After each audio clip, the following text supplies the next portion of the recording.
안녕하세요. 책안틀입니다. 오늘 여러분께 들려드릴 작품은 조정래 작가님의 메아리 메아리입니다. 이 작품은 일제강점기와 6.25 전쟁, 남북 분단으로 이어지는 민족의 비극을 배경으로 한 가족이 겪어야 했던 아픔을 담고 있습니다. 자신의 물질적 행복만을 추구하는 아버지와는 달리 민족의 불행에 헌신하는 큰아들 상섭은 민족적 역사적 순환을 대변하고 있습니다. 작품을 들으시고 아버지의 죽음 후 내 가슴 속에서 울리는 메아리의 의미에 대해서 생각해 보시는 것도 좋겠습니다. 그럼 책안뜰과 함께 작품 속으로 들어가 보겠습니다. 유익한 시간 되세요. 메아리, 메아리, 조정래. 작은아버지, 저 결혼하게 됐어요.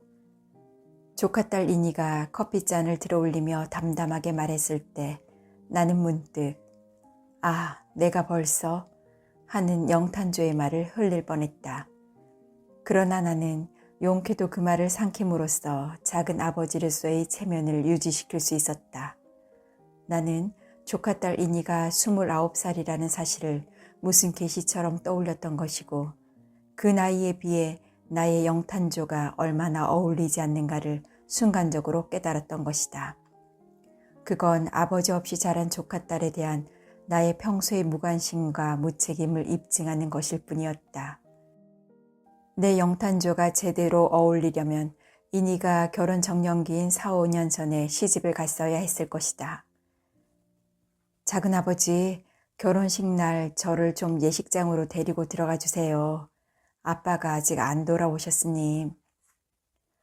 두 손으로 받쳐든 커피잔에 눈길을 담근 채 이니는 여전히 담담하게 말했다. 그런데 나는 전신에 끼쳐오는 소름을 느꼈다. 그래야지. 나는 소름의 섬뜩한 기운을 털어내듯 필요 이상 큰 소리로 말하며 자리를 고쳐 앉았다. 그러면서도 눈길은 이니에게서 떼지 않고 있었다. 이니는 목소리만큼 담담한 표정일 뿐이었다. 아빠가 아직 안 돌아오셨으니. 이니는 마치 제 아버지가 어느 외국에라도 나가서 휴일에 맞춰 돌아올 수 없기라도 한 것처럼 말을 했다. 유복자로 태어나 29년 동안 얼굴 한 번 본 적이 없는 아버지를 두고 그렇게 말하는 것에 놀라지 않을 수 없었고 그러면서도 표정 하나 달라지지 않는 그 담담함에 더욱 놀라지 않을 수가 없었다. 그런 조카딸의 모습은 바로 형수의 모습이었다. 남편의 생존을 확신하고 있는 형수의 신념이 그대로 조카딸에게까지 전이된 것이었다. 그 누구도 형수의 지치거나 시들 줄 모르는 신념을 허황하다거나 부질없는 것이라고 만류할 수 없듯이 조카딸의 그런 모습을 대하고도 나는 아무 할 말이 없었다. 형을 많이 닮았으면서도 형수의 우울한 그림자를 간직하고 있는 이니의 얼굴에서 나는 천천히 시선을 옮겼다. 내가 느낀 섬뜩한 기분은 가시지 않고 그대로 남아 있었다. 이니의 뜻밖의 말에서 나는 이상하게도 어떤 괴기스러움을 느끼고 있었던 것이다.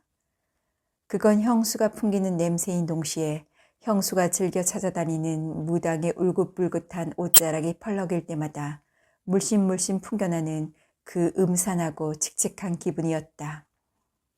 그래도 배웠다는 너까지. 나는 이니에 대한 실망스러움을 씹다가 내가 큰 착각을 범하고 있다는 사실을 깨달아야 했다. 형수가 남편의 생존을 확신하는 것은 무당의 정계에 의해서가 아니라 분명한 근거에 입각해 있다는 점이었다. 세금 고지서처럼 전사통지서가 예사로 배달되던 그 시절에 우리 집으로는 분명 형의 전사통지서가 배달되지 않았던 것이다. 그 확실하고도 분명한 근거 위에 형수의 신념은 뿌리발을 한 것이고 무당은 형수가 그 신념을 지켜나갈 수 있게 옆에서 응원의 북을 올려준 것에 지나지 않았다. 아버지가 가벼운 나들이에서 금방이라도 돌아올 것처럼 여기고 있는 이니의 믿음도 바로 그 사실에 근거를 두고 있을 것이었다. 누가 감히 그 믿음의 근거를 부인할 수 있을 것인가? 아버지가 돌아가실 때까지 집안에는 금기사항이 한 가지 있었다. 형의 생존에 대해서 회의하거나 부정적인 그 어떤 말도 해서는 안 되는 그것이었다. 그 금기사항은 아버지가 세상을 떠나고 나서도 계속 지켜져 왔다. 우리 집안에서는 국립묘지에 드높게 솟아 어느 나라의 대표의 절이든 제일 먼저 받는 무명용사의 탑의 존재를 한사코 외면해 온 셈이었다. 저 그만 가보겠어요. 이니가 소파에서 일어났다. 아니다, 아니다. 나는 손까지 저어대며 말하면서도 막상 무엇이 아니라는 것인지 나 스스로도 요령부득이었다. 그래, 그런데 신랑 될 사람은 어떤 사람이냐? 나는 허둥지둥 생각을 감추려 겨우 이 말을 찾아냈다. 오늘 함께 오려고 했는데 서로 시간이 맞지 않았어요. 2, 3일 후에 인사드리러 오겠어요. 안녕히 계세요. 이니는 어색하게 느껴지는 웃음을 남기고 빠른 걸음으로 사무실을 나갔다. 그 어색한 느낌의 웃음은 어머니의 그늘을 그대로 닮아 있었다. 나는 이니가 앉았다 간 자리를 멍하니 바라보고 있었다. 담담했기 때문에 더 처연하게 느껴지는지도 모를 조카딸의 모습 위에 형의 얼굴이 겹쳐지고 있었다. 그 옆에 아버지의 얼굴이 나란히 놓였다. 나하고는 9살 터울인 형이 판검사라는 으스스한 사람이 되기 위해 일본으로 공부를 떠난 것은 내가 소학교 4학년 때였다. 돈은 얼마든지 풍족하게 대줄 테니 너는 그저 공부만 열심히 해서 판검사 나으리가 돼야 한다. 그렇게만 되면 이 애비는 천하를 다 얻는 것이나 진배 없다. 아버지가 몇 번이고 형에게 당부한 말이었다. 돈은 얼마든지 대주겠다는 아버지의 장담처럼 우리 집은 부자였다. 사리원에서 일본 사람 것을 빼놓고는 두 번째로 큰 포목점의 주인이 바로 아버지였던 것이다. 포목점에서 벌어들이는 돈 말고도 우리 집에는 논도 많았다. 아버지는 포목점을 언제나 그만한 크기로 운영하면서 거기서 번 돈으로 논을 사들이고는 했다. 요런 멍텅구리 같은 여편네야. 누가 손님 놓치는 것이 아깝지 않고 전빵 늘릴 줄 몰라서 안 늘리는 줄 아냐니까? 까지 미시바 같은 쪽발이 놈 전빵보다 몇 배 크게 늘리기는 찬밥 상추 쌈에서 넘기기보다 쉬운 일이야. 허나 세상을 알아야지 세상을. 2등 자리만 착실히 지키면서 땅만 늙어가는 거야. 세상이 제 아무리 험하게 바뀌어도 땅만은 요동을 안 하는 법이니까. 물건 구색이 맞지 않아 어쩌다 손님을 놓치게 되면 어머니는 조금이라도 점포를 늘리자고 안달이었고 그럴 때마다 아버지는 똑같은 말로 어머니의 요구를 묵살해버리고는 했다. 내 위로 두 누나는 소학교까지만 마치고 집안일에 파묻혀 지내야 했다. 둘이는 일을 하면서도 언제나 툴툴거렸고 어머니 눈을 피해 바가지를 내동댕이 치기가 일쑤였다. 돈이 많으면서도 상급 학교에 보내주지 않는다는 불만 때문이었다. 계집이 업문 깨쳤으면 됐지. 더 배워 뭘 해. 계집들이 식자 들면 팔자 사나워진다. 집안을 익혀 시집이나 갈 채비해. 아버지의 이 한마디 호령으로 누나들은 꼼짝없이 일구덩이에 빠지고 만 것이다. 형이 독립운동에 가담했다가 체포되었다는 소식이 경찰서를 통해서 집에 전해온 것은 5월이었다. 아이쿠, 이 일을 어쩌면 좋으냐. 인자 우리 집안 망했다. 망했어. 이 일을 어째야 좋으냐. 아버지는 가게의 마룻장을 손바닥으로 치며 황소 울음보다 더 큰 목소리로 눈물 안 나오는 통곡을 터뜨렸다. 그러나 아버지의 통곡은 오래 계속될 수가 없었다. 눈꼬리 치세운 형사를 따라 경찰서로 끌려가야 했다.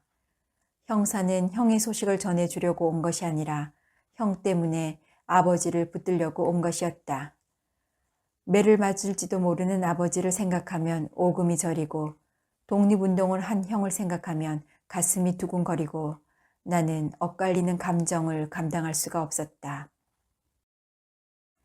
긴 겨울방학 내내 책만 읽다가 3월이 되어 형은 그 멋떨어진 사각모 차림을 하고 일본으로 떠났다. 형은 일본에 가 있었던 지난 1년 동안에 꼭 아버지 같은 어른으로 변해 있었고 더욱 말이 없어져서 나는 형 대하기가 아버지보다 더 어려웠다. 2학년의 공부를 하기 위해 다시 일본으로 떠나는 형을 나는 부러운 눈으로 언제까지나 바라보았을 뿐 그 형이 독립운동을 하고 있으리라고는 상상도 해보지 않았었다. 막연하게나마 독립운동이라는 것은 무지무지하게 훌륭한 사람들만 하는 것으로 알고 있었던 것이다. 그런데 형이 바로 독립운동을 하다가 체포되었다는 것이 아닌가. 나는 그 감격스러움에 혼자 떨었다. 아버지는 서너 차례나 더 경찰서에 불려다녔다. 멍청한 놈, 세상이 어찌 돌아가는지도 모르고 껐떡대길. 불효자식 같으니라고. 애비 속도 모르고. 아버지는 전에 없이 자주 술을 마셨고 술을 마시면 형을 향해 끝없이 욕을 해댔다. 어머니는 그런 아버지의 술주정을 받아내며 한숨만 쉬었다. 잔소리 마로. 그런 놈 옥바라지 하자고 뼈 빠지게 돈 번 거 아니야. 다시 그따위 넉나간 짓 못하게 이번에 톡톡히 고생을 해야 돼. 아버지는 눈을 부릅뜨고 어머니를 향해 이런 말을 벌써 몇 번인가 외쳐댔던 것이다. 어머니는 그때마다 주눅든 몸짓을 지으며 눈물만 훔쳤다. 형이 감옥에서 풀려나 집으로 돌아온 것은 바람이 몹시 불던 12월 어느 날이었다. 너 이놈, 방으로 들어오지 말고 거기 그대로 섞어라. 역으로 마중을 나갔던 어머니와 함께 마당으로 들어서고 있는 형에게 아버지가 외친 호령이었다. 영감, 왜 그러시오, 왜? 어머니가 겁에 질린 얼굴로 다급하게 말했다. 임자는 저리 비켜.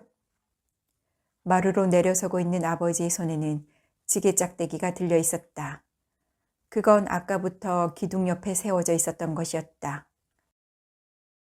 이놈아, 애비 말 거역하고 독립운동인가 지랄인가에 가담했으면 그 길로 나가 돼지고 말내리지. 집구석에는 뭐하러 기어들어와? 요런 미련하고 바보 멍청이 같은 놈아. 세상이 어떤 세상인데 감히 니놈이 독립운동을 하겠다고 나서길. 대일본 제국은 호랑이이고 내까지 놈은 그 앞에서 생지 새끼도 못 돼.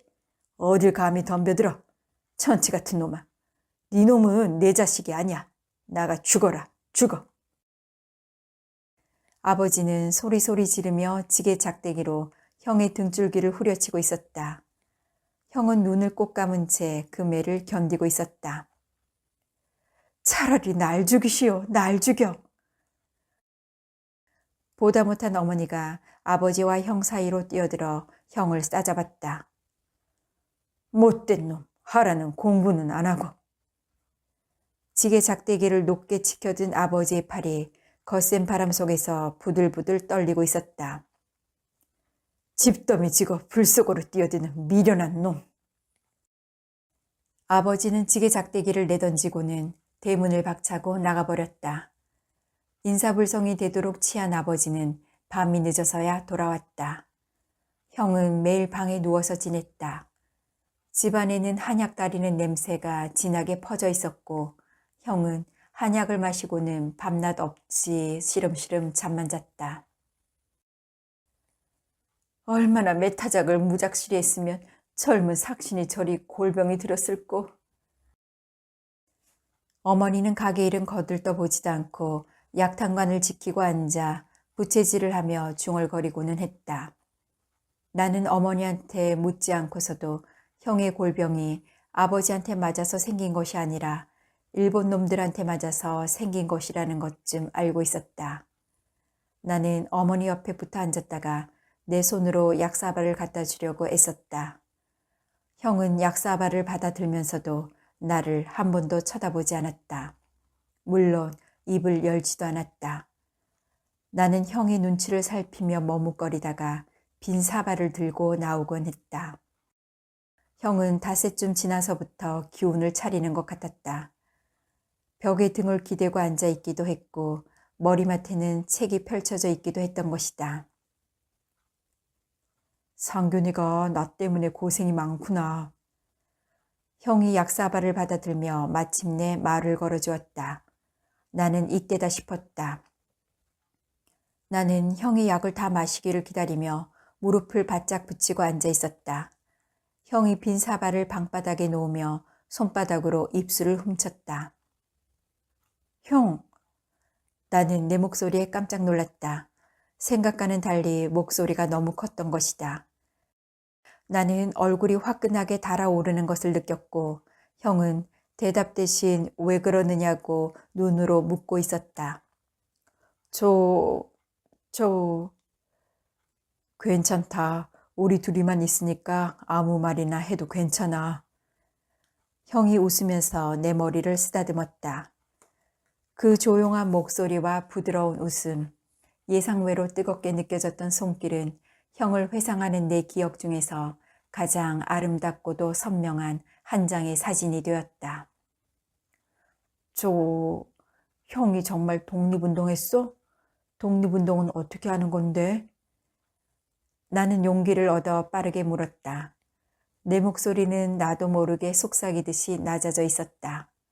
형은 한참 동안이나 내 눈을 똑바로 쳐다보고 있었다. 형의 그 눈길은 여름 한낮의 햇살보다 더 눈이 부셨다. 일본 놈들이 그렇게 만든 거지. 형은 고개를 떨구며 가까스로 알아들을 수 있을 정도의 작은 소리로 말했다.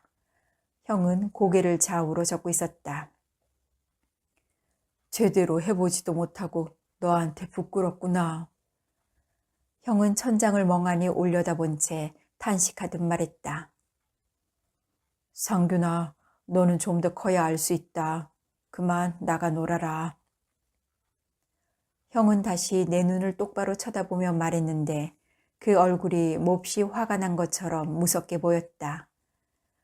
나는 쫓기듯 형의 방을 나오며 마루가 출렁이는 어지러움을 느꼈다. 형의 말이 무슨 말인지 알아들을 수가 없었고 형이 내 형 같지가 않고 생판 낭같이 멀게 느껴졌던 것이다. 형이 말했던 부끄러움이 무엇인지 윤곽을 잡은 것은 내가 대학을 졸업할 임시였다. 경찰에서는 형을 그대로 놔두지 않았다. 학도병을 지원하라고 압력을 가해오기 시작한 것이다. 영감, 돈 어디다 쓰려고 벌었어요. 자식 목숨이 달려있는 일이잖아요. 어머니는 목소리를 낮춰가며 아버지에게 애원했다. 쓸데없는 소리. 지놈이 긁어서 낸 부스러미야. 정신대피에 딸년 시집 서둘러 보내는 것하고 학병 나가는 문제하고는 달라. 아버지는 매정하게 어머니의 애원을 뿌리쳐버리고는 했다. 상서봐, 도망을 쳐라. 만주로든 깊은 산중으로든 도망을 쳐. 학병 끌려갔다간 다 죽는다는데. 아버지를 설득하기 전에 지친 어머니는 이제 형을 붙들고 애가 탔다. 어머니, 도망친다고 끝날 일이 아니에요. 다 제가 알아서 할 테니 염려 마세요. 형은 입가에 웃음기까지 띠며 태연하게 말하는 것이었다. 형의 그 태연함 속에 무슨 묘방을 감추고 있었던 게 아니었다. 형은 제 발로 경찰서에 가서 학병 자원서를 쓴 것이었다. 도망을 치라는 어머니의 단순함에 비해 형의 그 결정은 어쩌면 묘방 중에 묘방이었는지도 모른다. 돈이 아까워 자식을 사지로 보내다니 당신도 사람이요? 사람? 뒤늦게 이 사실을 안 어머니는 아버지 앞에 두 다리를 뻗고 앉아 통곡을 했다. 저놈의 주둥아리. 박살을 내기 전에 닥치고 있어. 아버지는 눈을 부릅뜨며 정말 어머니를 박살낼 것처럼 불끈진 주먹을 치켜들었다. 아버지는 버릇처럼 자기는 무식하다는 말을 입에 올리곤 했는데 정말 그때처럼 아버지가 무식해 보이고 무지막지한 짐승처럼 보인 때도 없었다. 어머니는 아예 아버지의 상대가 될 수 없었다. 형이 학병에 끌려갈 수밖에 없다고 체념을 했는지 어머니는 다음 날부터 천인침을 만들기 위해 이 집 저 집을 정신없이 쏘다녔다. 어머니는 가게에서 제일 좋은 비단을 골라 거기에 무운장구라고 한자로 쓰고는 한 사람에게 한 땀씩 뜨게 해서 네 글자를 수놓아가는 힘겨운 일을 해내고 있었다. 1000사람의 정성을 모은 그 부적을 몸에 지니면 사지에서도 살아날 수 있다는 것이었다. 그 일을 해내는 며칠 동안 어머니의 눈은 줄곧 벌겋게 울고 있었고 밥도 제대로 먹지 않았다. 한시라도 몸에서 떼지 말아야 한다. 명심해. 알았지야? 어머니는 형이 떠나는 날 아침에 천인침을 형의 주머니에 넣어 꼭꼭 누르며 애가 달았다. 어머니 고생하셨어요. 형은 어머니의 손을 잡으며 말했다. 종아를 피해 다니도록 하거라. 그럼 아무 탈 없다. 참으로 무식하고도 무식한 아버지의 말이었다. 사람보다 수백 배 빠른 총알을 형이 어떻게 피할 것인가. 소학생인 내가 알고 있는 것을 어른인 아버지가 모르다니. 나는 아버지가 그렇게까지 무식한 줄은 몰랐고 그것이 창피한 것인 줄도 모르고 그런 무식한 말을 큰 소리로 하는 뻔뻔스러움에 소름이 끼쳤다. 나는 차라리 죽고 싶은 심정이었다. 그렇게 무식한 아버지가 어떻게 돈 하나는 기막히게 잘 벌고 주판도 없이 동계산 많은 귀신같이 빨리 해내는지 알 수 없는 노릇이었다. 정신대를 피해 부랴부랴 시집을 갔던 큰 누나가 아들을 낳았다. 그리고 해가 바뀌었지만 형한테서는 아무런 소식이 없었다. 집집마다 녹그릇이란 녹그릇은 다 공출당하고 있었고 쇠로 된 다리의 난간까지 뜯어갔다. 천인침 덕분이었을까? 총알을 피해 다녔기 때문일까? 형이 성한 몸으로 무사하게 돌아온 것은 해방이 된 해 10월이었다. 거참 알다가도 모를 일이다. 그리 허망하게 망하다니. 귀신이 고칼 노릇이라니까. 일본이 망한 것이 못내 아쉽기라도 한 듯이 아버지는 고개를 갸웃거려 가며 혼자 중얼거리고는 했다. 아버지는 해방이 하나도 기쁜 것 같지가 않았다. 다른 것은 다 그만두더라도 이제 누구의 눈치 볼 것 없이 포목점을 마음껏 늘릴 수 있게 된 것만으로도 아버지는 해방을 기뻐해야 했다. 그러나 그런 것은 아버지의 안중에도 없는 것 같았다. 영감, 전빵부터 크게 늘립시다. 해방의 소식을 들은 어머니가 춤이라도 출 듯이 기뻐하며 두 번째로 한 말이었다. 첫 번째 말은 물론 내 아들 상섭이가 돌아오겠구나 하는 목맨 말이었다. 암탈기! 아버지가 어머니를 손가락질하며 소리친 말이었다. 어머니는 정말 기죽은 암탈기 되어 입을 다물고 말았다. 이놈의 세상이. 아버지는 무언가를 골똘히 생각하는 얼굴로 담배만 빡빡 빨아대며 가게 유리문 밖을 찬찬히 내다보고는 했다. 소련군이 밀어닥치면서 세상에는 이상한 소문이 번져가기 시작했다. 부자나 가난뱅이 차등 없이 모두 똑같이 사는 세상이 된다는 것이었다. 그런 세상을 소련군이 만들어줄 것이라고 했다. 아버지는 그런 소문을 아는지 모르는지 갑자기 평양 나들이를 뻔질나게 했다. 그렇다고 아버지는 가게 물건을 해오는 것도 아니었다. 형이 돌아온 것은 그 즈음이었다. 고생했다. 전쟁터에서 돌아온 형에게 아버지가 한 말은 이것뿐이었다. 형은 사흘 동안이나 밥만 먹고 잠만 잤다. 그러나 독립운동 사건 때처럼 한약을 다려 먹지는 않았다. 몸이 허해졌을 테니 보를 해야 한다며 어머니는 한약을 먹이려고 안달이었지만 형은 굳이 마다고 했다. 형이 긴장함에서 깨어나자 나는 조미수식이 궁금한 그 희한한 이야기를 묻지 않을 수가 없었다. 형, 비루마에서 싸운 일본군들이 너무 배가 고파 사람을 잡아먹었다는데 그게 참말이야? 나는 하마터면 그게 참말이야? 하는 대목을 형도 사랑고기 먹었어? 할 뻔했다. 형은 나를 물끄러미 바라보고 있다가 불쑥 말했다. 왜? 너도 사랑고기 먹어보고 싶으냐? 이 느닷없는 말에 나는 잠시 정신이 멍해졌고 사람의 팔다리가 잘리고 배가 갈라지는 끔찍한 상상과 그것이 내 입으로 들어온다는 몸서림쳐짐과 함께 토악질을 시작했다. 나는 매운 눈물을 삐질삐질 흘려가며 아침 먹은 것을 다 토해내야 했다. 형이 그때처럼 믿고 야속한 때는 없었다.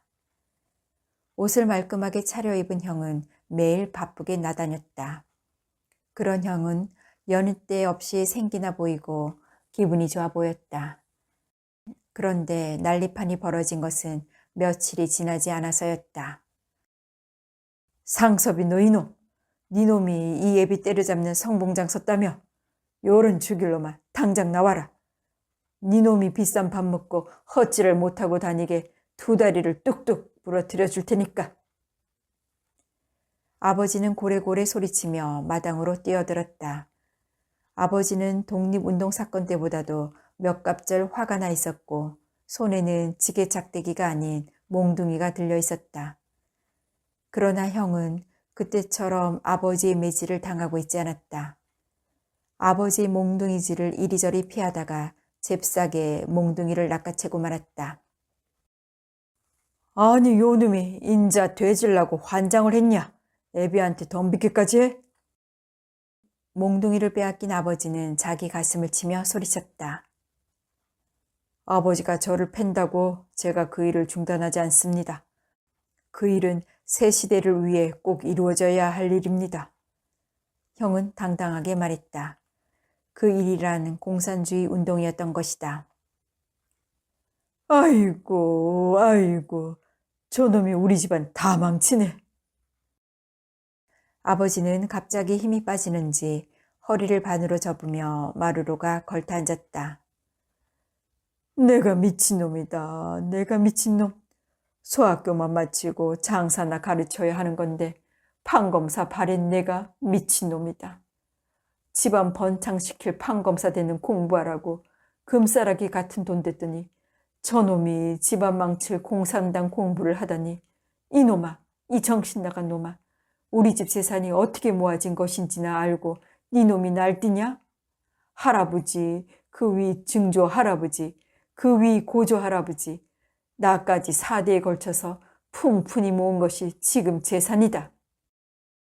이놈아, 대대로 어깨가 녹아내리도록 등짐을 지고 눈이 오나 비가 오나 추우나 더우나 산 넘고 강 건너 보부상 노릇을 해서 씨를 틔운 재산이다. 이 넉나간 놈아.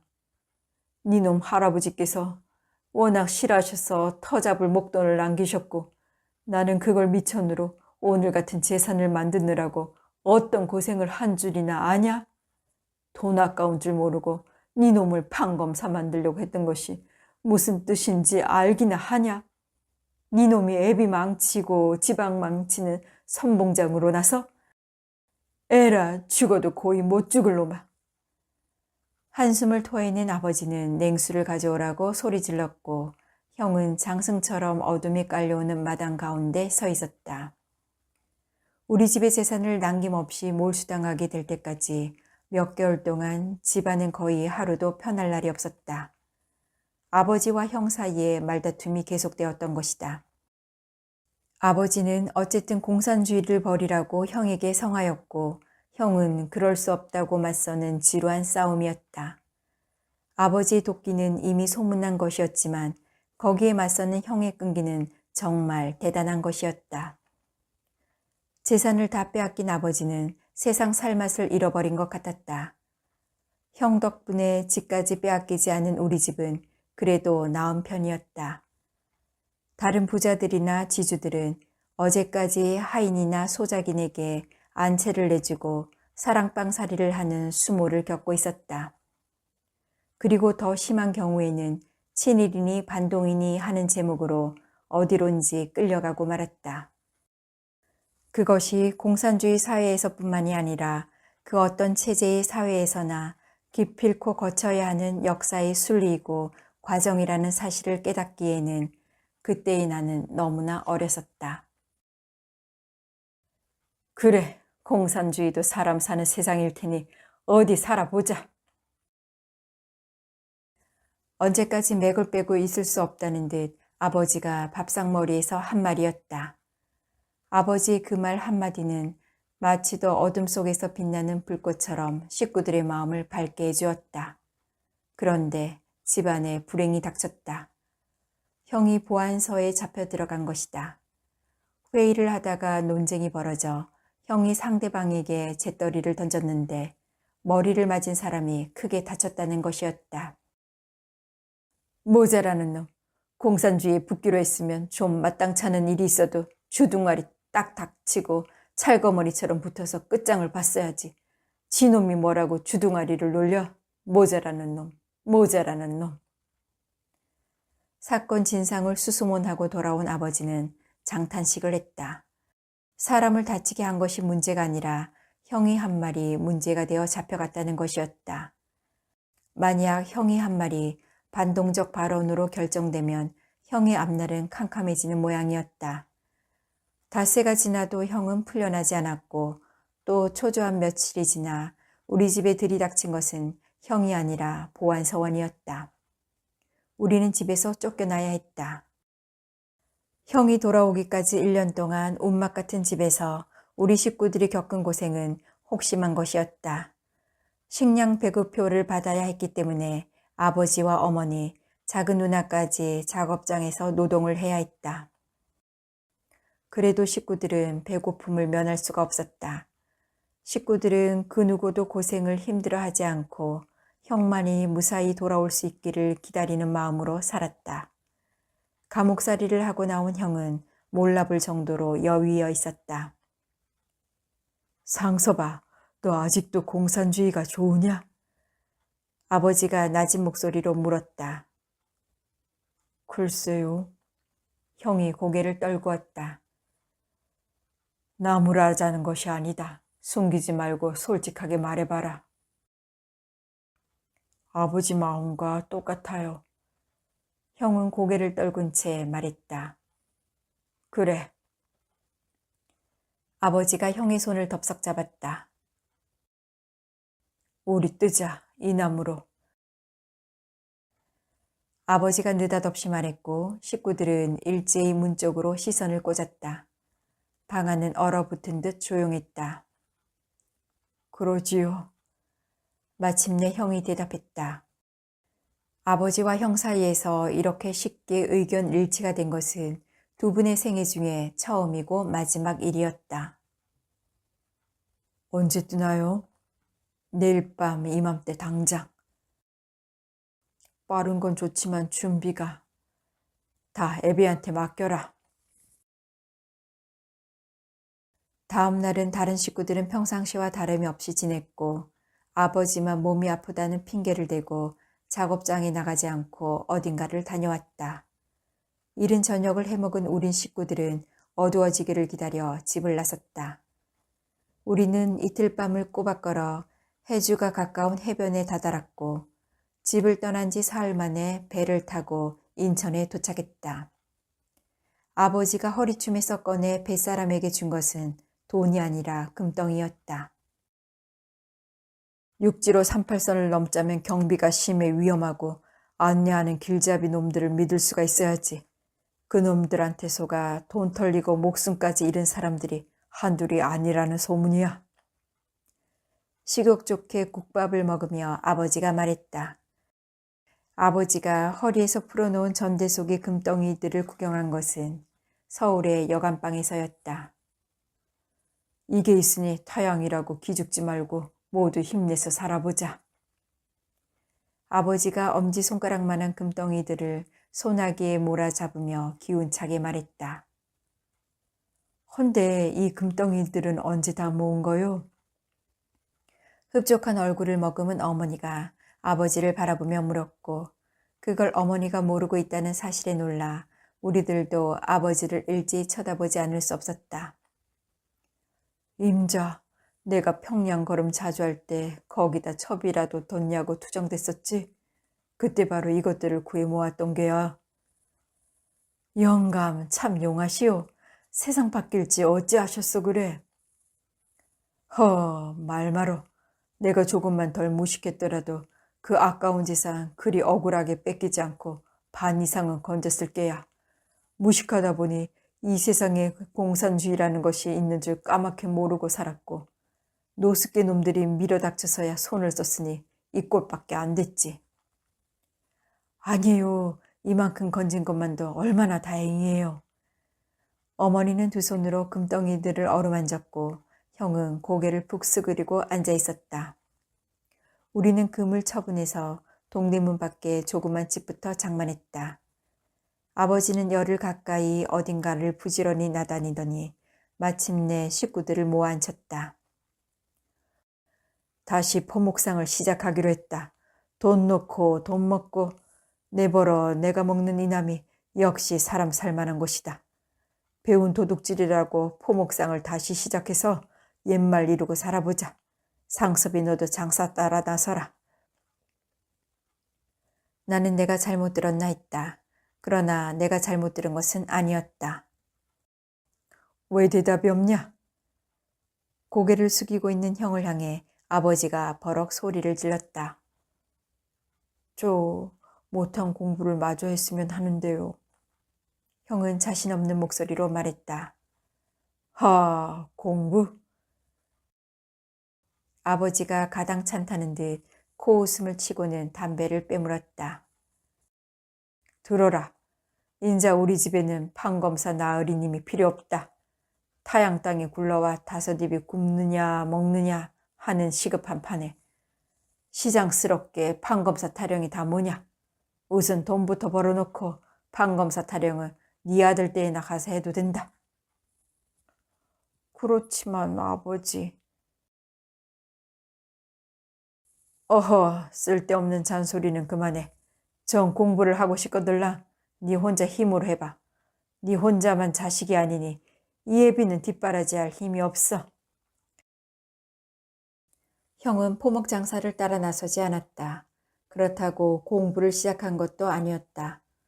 2달인가 빈둥빈둥 놀다가 옛 학교 동창의 소개로 어느 회사에 취직을 했다.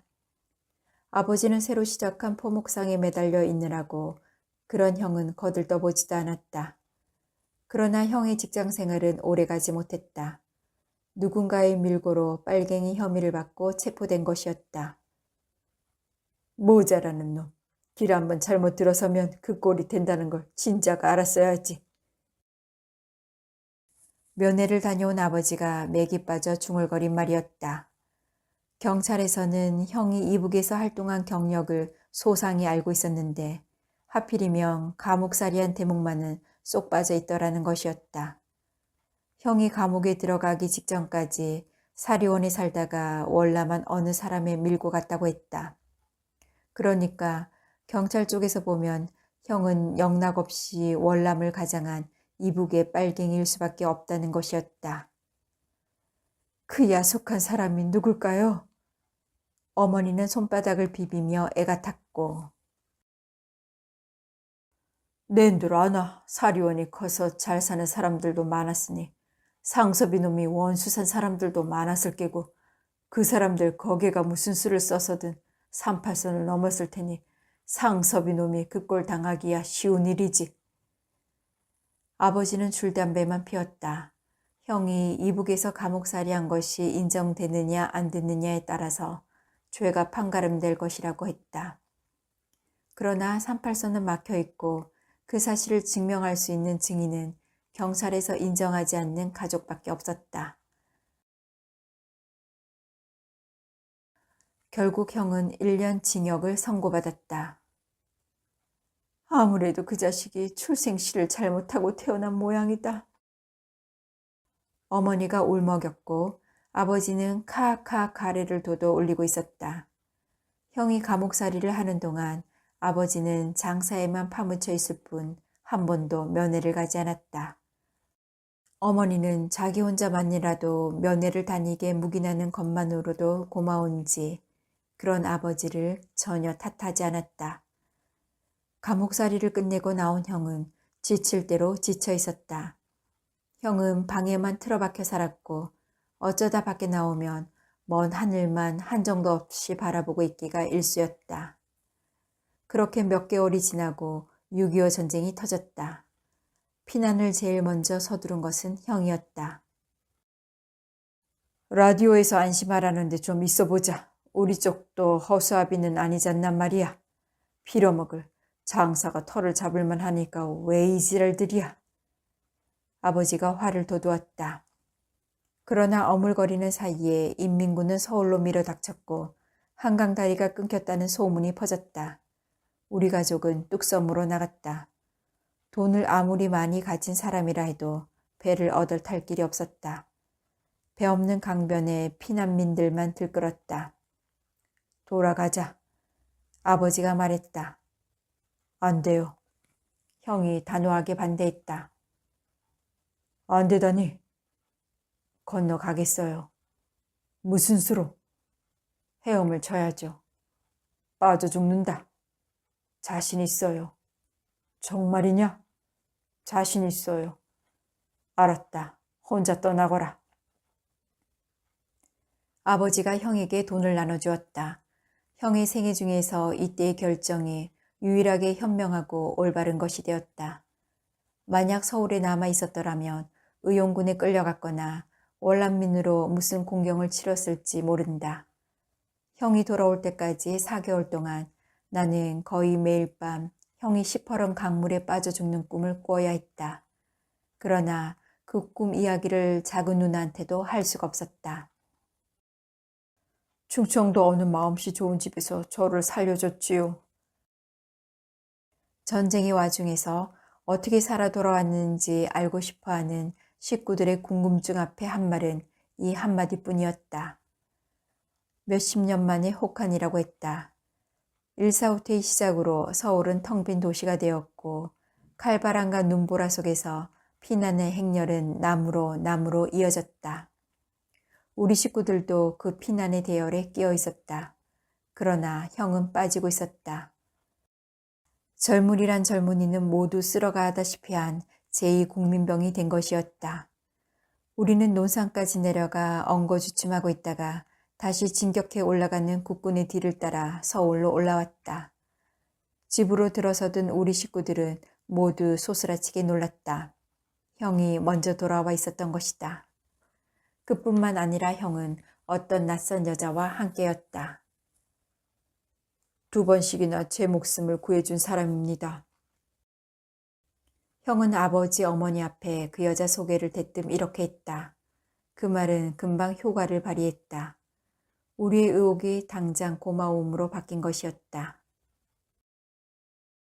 지금 한창 문제거리가 되고 있지만 그 당시의 형편은 말이 아니었어요. 날은 춥지요. 급식은 제대로 안 되지요. 사람 수는 갈수록 늘어나죠.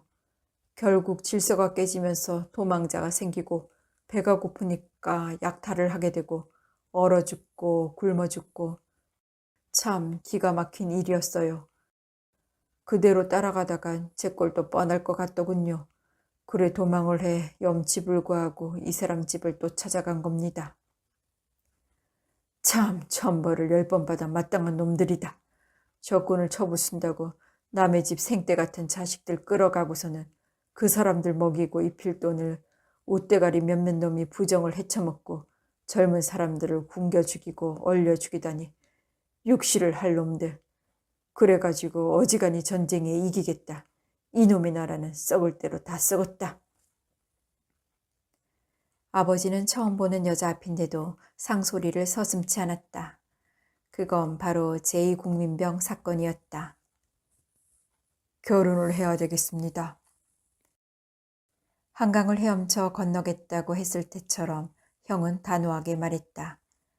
아버지와 어머니는 어처구니 없다는 표정으로 한참 동안이나 형을 바라보고만 있었다. 여자는 고개를 깊이 숙이고 앉아 있었다. 그래, 목숨을 2번씩이나 지켜줬으니 연분은 천생연분인 모양인데. 아버지는 담배를 신문지에다 말았다. 그 시간이 지루할 정도로 길게 느껴졌다. 아직 난리도 안 끝났으니 어떻게 난리가 끝나면. 그건 안 돼요. 형이 느닷없이 소리쳤다. 고개를 숙이고 있던 여자가 훔칫 놀라며 뒤로 조금 물러나 앉았다. 아버지가 이빨을 갈아붙이는 뿌드득득 소리를 못 들은 사람은 방 안에 하나도 없었을 것이다. 상서봐, 결혼이란 일생에 한 번뿐인 경사인데 이 난리통에 가진 것이 아무것도 없이. 어머니, 우린 아무 상관없어요. 냉수 떠놓고 하는 결혼식이 옛날부터 있었잖아요. 형은 무엇이 그리 급한지 번번이 말허리를 자르고 들었다. 혼약만 해두고 시골에 내려가 있다가 난리가 끝나면 해도 될 일이 아니냐. 글쎄 어머니, 우린 그럴 형편이 못 된다니까요. 형이 또 언성을 높였고 어머니의 얼굴이 무언가를 깨달은 것 같은 표정이 되었다. 그래, 알았다. 식을 올리자. 놀랍게도 어머니가 한 말이었다. 그런 중요한 일을 아버지와 의논 한마디 없이 어머니 혼자 결정 내린 것은 그것이 최초의 일이었다. 아버지는 방바닥만 내려다본 채 담배만 빨고 있었다. 다음 날 정말로 하얀 볼을 씌운 밥상 위에 냉수 한 사발을 찰랑찰랑하게 떠다 놓고 결혼식을 올렸다. 꼭 장난을 하는 것 같기도 했고 어딘가 슬픈 것 같기도 했고 어쩌면 엄숙한 것 같기도 했던 그 결혼식을 나는 잊을 수가 없다. 내가 철이 들어서야 알았지만 그때 형수는 임신 중이었던 것이다. 전쟁은 계속 중이었고 형 앞으로 징집 영장이 나왔다. 처가로 피해라. 아버지가 지체 없이 한 말이었다. 글쎄요, 그러고 싶지 않은데요. 피하라니까. 개죽음 당한다. 기피하고 싶지 않아요. 글쎄, 이번 한 번만이라도 애비 말 들어. 생각해 보겠어요. 그러나 형은 아버지 말을 듣지 않았다. 결혼 생활 4개월 만에 형은 전쟁터로 떠났다. 이 집 저 집에 전사 통지서가 예고 없이 날아드는 불안 속에서 형수는 혼자 애를 낳았다. 그리고 또 한 해가 바뀐 여름 전쟁은 끝이 났다. 그러나 형은 돌아올 줄을 몰랐다. 남과 북의 포로 교환이 끝나고서도 형은 돌아오지 않았다. 그러나 누구의 입에서도 형의 생사에 관한 이야기는 나오지 않았다. 전쟁이 끝나면서부터 아버지의 장사는 급속한 호황을 누리기 시작했다. 미군용 덮을백에다가 마구 쑤셔 넣어 가지고 온 돈을 간추려 100장씩의 다발로 묶는 일을 거의 매일 밤 자정까지 해야 할 정도였다. 그러나 아버지나 어머니는 그 일이 전혀 신명나 보이지를 않았다. 그 일을 돕고 있는 형수도 마찬가지였다. 조카 인이는 커갈수록 형의 모습을 인하시켜갔다. 아버지는 그런 손녀딸의 얼굴을 하염없이 바라보고 있다가 인기척이 나면 흠칫 놀라고는 했다. 형수가 아버지의 가게 일을 돕기 시작한 것은 인이가 국민학교를 들어가면서부터였다. 아버지가 원해서 그리 된 일인지 형수가 원해서 그리 된 일인지 알 수가 없었다. 그러나 그 일이 시작되고부터 우리는 형수의 전혀 다른 면모를 발견하며 놀라지 않을 수 없었다. 말이 없이 온순하고 나약해 보이기만 해서 거친 장사일을 감당할 수 없을 것 같던 형수가 의외로 그 일을 빈틈없이 해나갔던 것이다. 사람이란 을의 그 깊은 속을 알기 어렵다고는 하지만 나는 형수의 그런 새로운 면모를 미처 개발되지 않았던 능력이라고 보지 않았다. 그건 인위적인 노력, 그러니까 딸 하나를 데리고 평생을 혼자 살아야 될지도 모를 위기감에서 스스로를 구출하고자 하는 방어 본능이 형수를 그렇게 강하고 질기게 만들고 있는 것이라 믿었다. 아버지는 그런 형수를 무척이나 대견해 했지만 내 눈에는 그런 형수가 한없이 슬픈 그림자로만 보였다. 형수한테 내가 할 수 있는 건 마음 썼던 것은 형 때문이 아니라 한 여자가 지닌 그 가엾은 슬픈 몸부림이 끝없이 내 가슴을 적시고 있었기 때문이다. 어차피 모든 죽음이란 그런 것이지만 아버지의 죽음도 갑작스럽고 허망하게 왔다. 샹서발. 아버지는 분명 내 손을 잡았으면서도 희미한 바람결처럼 형의 이름을 부르고는 눈을 감았다. 그 희미한 음성은 형이 내 가슴 속에 만들어 놓은 추억의 산골짜기들을 굽이쳐 돌며 멀리 멀리 메아리쳐 가고 있었다. 아버지가 항시 몸에 지니고 다녔던 떼정 가죽 지갑 속에서는 몇 푼의 돈과 사진 한 장이 나왔다. 그건 누렇게 변색이 된 사각모를 쓴 형의 모습이었다. 그 사진은 형수에게 넘겨졌고 사진을 두 손바닥으로 감싸받쳐 들여다보던 형수는 마침내 두 손을 이마에 모두어 붙이며 흑 울음을 터뜨렸다. 형 때문에 형수가 식구들 앞에서 눈물을 보인 건 그것이 처음이었다. 아버지를 뒤따르기라도 하듯이 어머니도 다음 해에 세상을 떠났다. 나는 그때 비로소 형수가 가게 일을 익힌 것이 얼마나 현명한 처사였던가를 절실히 깨달았다. 아무런 근거도 없는 채로 그 현명한 단안은 분명 아버지가 내린 것일 것이라고 나는 믿었다. 내가 결혼을 하게 되면서 자연스럽고도 필연적으로 형수와는 떨어져 살게 되었다.